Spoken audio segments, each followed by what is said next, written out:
a travel What year. if those we all kind of buy like an old ice cream truck, and instead of ice cream, well, we'll have ice cream too and comics, and we'll drive around the neighborhoods, and we can like sell. That'd be awesome. I'd love that. I've actually Cool, thought of. Traveling. If we could find that, if we could remake those WWF bars from back in the day, I would. Oh my god, I thought about amazing. just like launching a publisher. Like, what would it take to launch a publishing agency? Like on our own? Well, just a diamond account, pretty much. Diamond account for sure. Like, but I mean, like, what would it take?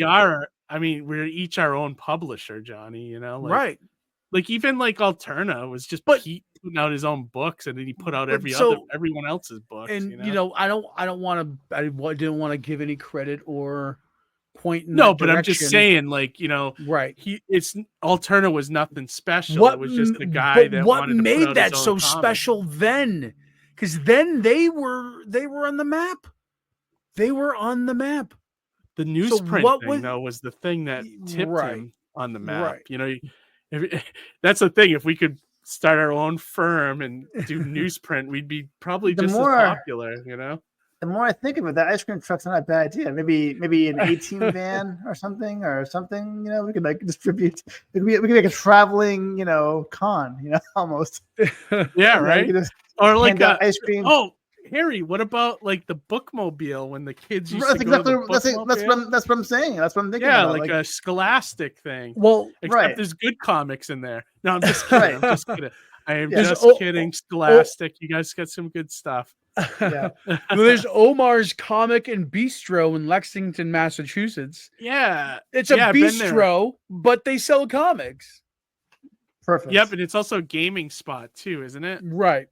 But like, think of like that's a fucking brilliant hybrid thing. You know what I mean? I'm doing multiple things here. You know what I mean? That's that's getting people in the door and getting people to stay. Right. Yeah. Get your lunch, grab a comic, maybe do some gaming. Trivia with like the prize being some comics. Bingo. Like, there you go. Comic-Con. I like it. I like the traveling. That's great. Comic-Con boy. I like that. That'd be awesome. Great.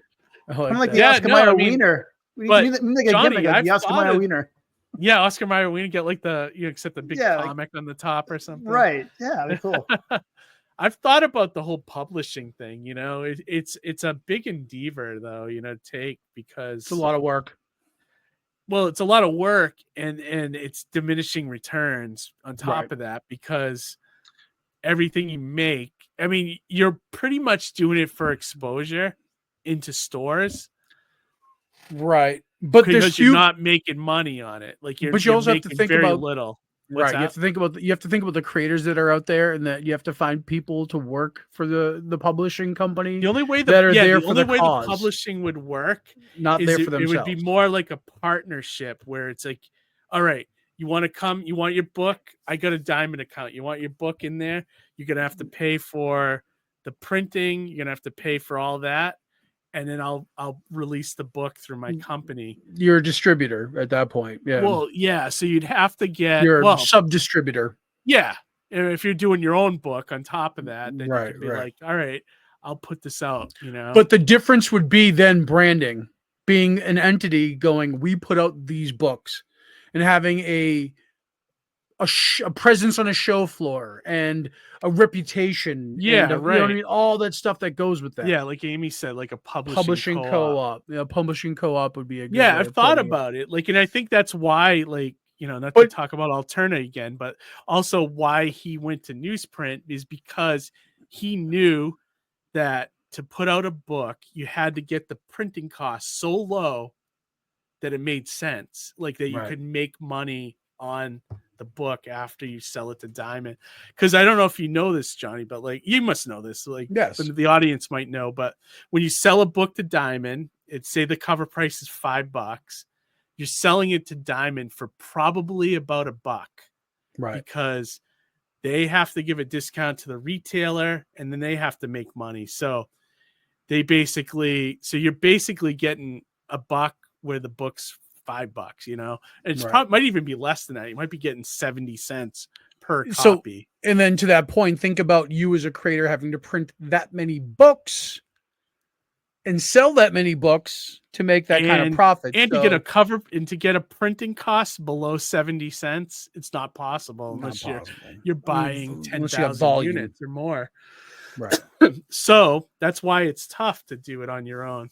Right. So it would have to be a bunch of people kind of teaming up and all pitching in money or doing crowdfunding to get books into stores. Like you have to do it that way with the sole purpose of knowing that it's pretty much just for exposure. You're not going to make money at this.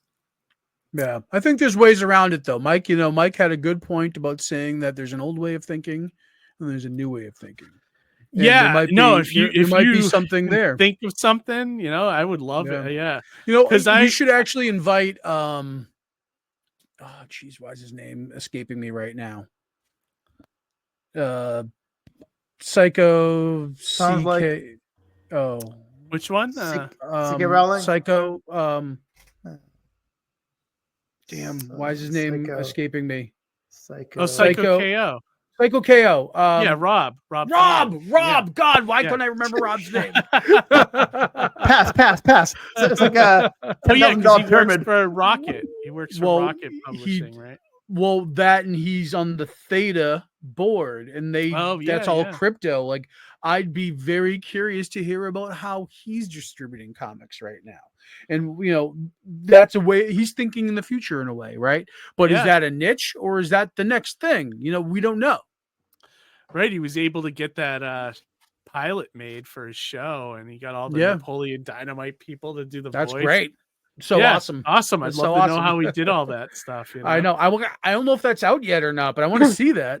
I know it's done, and he's shown it at different places, but I'm waiting for him to put it up on YouTube or I can't wait to tune into Adult Swim or something. Yeah, it'd be perfect for that.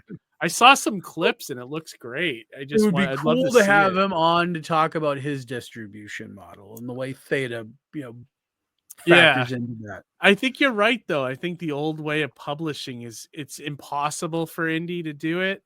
There's a new way. There's something you can do it. It's just you gotta pony up the money to do it.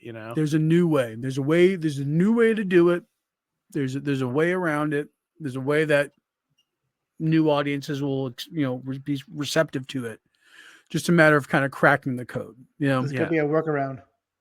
Yeah, no, it's true, Harry. It's just trying to find out how to get it to where people are reading, maybe crypto is a thing, I don't know. So I think that's just supplemental to it. I think more of it's just the digital platform itself. So I'd be curious to hear more about the way he's doing digital comics. Do you know what I mean? Yeah, absolutely. Yeah, because we have our friends at Global Comics, and we're looking at how that has grown over the years. So I gotta say it. I put all the mascots on there finally, and it's been doing okay. I've been, people have been adding me to the following you and stuff. The following, yeah. I picked up about 50 followers, which is kind of that's cool. Huge. Yeah, for digital, digital doesn't do much for me, but since Global is handling it now, it seems to be doing okay. Bixby Grant Private Eye, Fangs and Brimstone returns to Kickstarter. Serving up supernatural noir spiked with pulpy, two-fisted detective action and a taste for trouble.